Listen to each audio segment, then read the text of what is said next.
There is so much information out there about narcissism, and I want to add to that information, and I hope you find this information really helpful. I want to unpack the topic of what is narcissism and what happens to someone who is impacted by narcissism.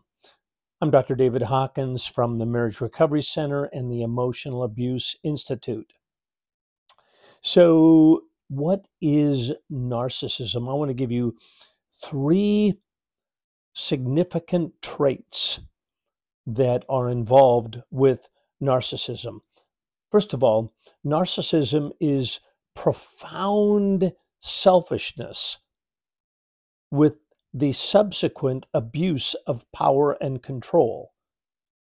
Profound selfishness, egocentricity, self-centeredness.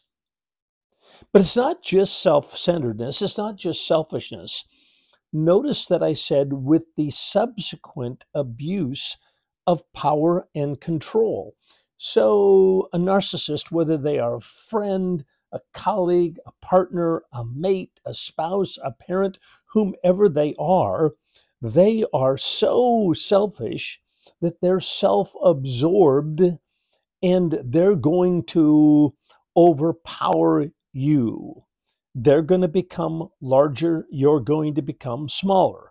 That's what's going to happen in this relationship. Well, in fact, I use the word relationship, and it may be that to some extent, but there are implications, right?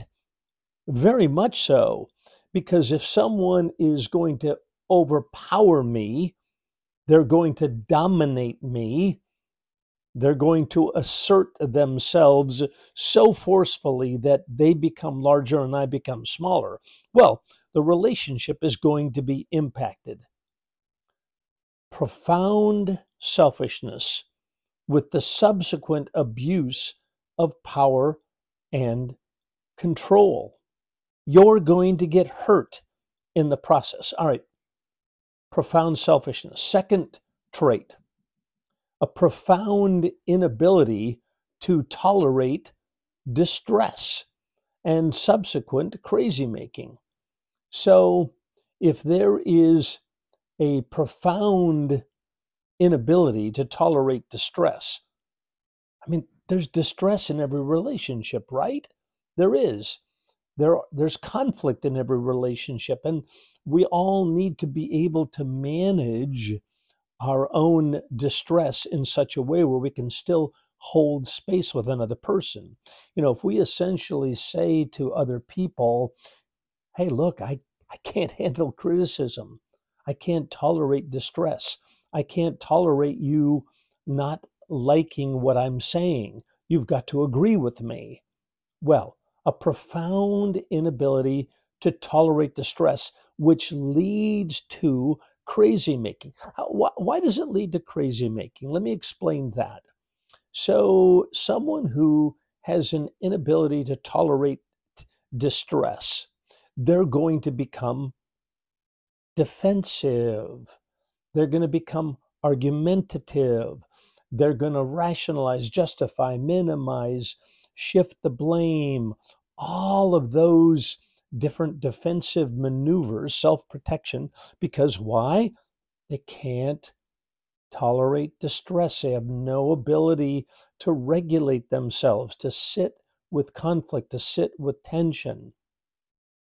And so then there's crazy making. Crazy making. Crazy making is the narcissistic person saying, oh yeah, it's not me, it's you. Oh, I did it, but I didn't mean to do it. Or if that hurt you, I'm sorry. No repairs, no taking responsibility. Crazy making, stemming from a profound inability to tolerate distress. And the third primary trait involved in narcissism is profound emotional immaturity.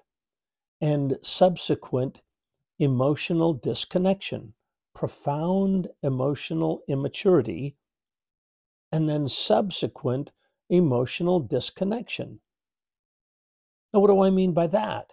I mean that the individual who is profoundly immature has a real inability to maintain a mutually life-giving, mutually enhancing relationship.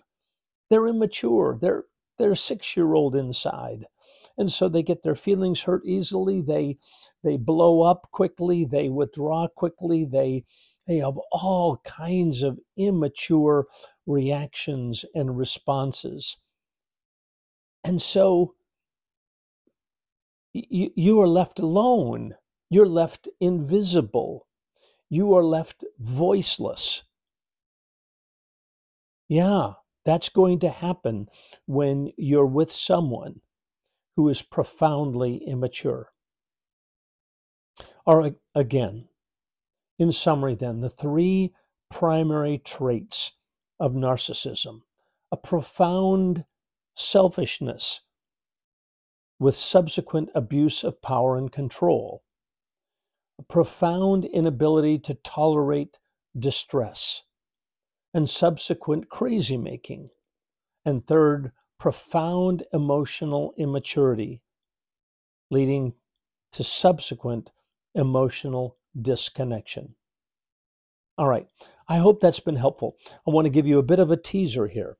I'm going to do another video on what does treatment for these 3 qualities look like? What does treatment look like? And how hopeful should we be about it?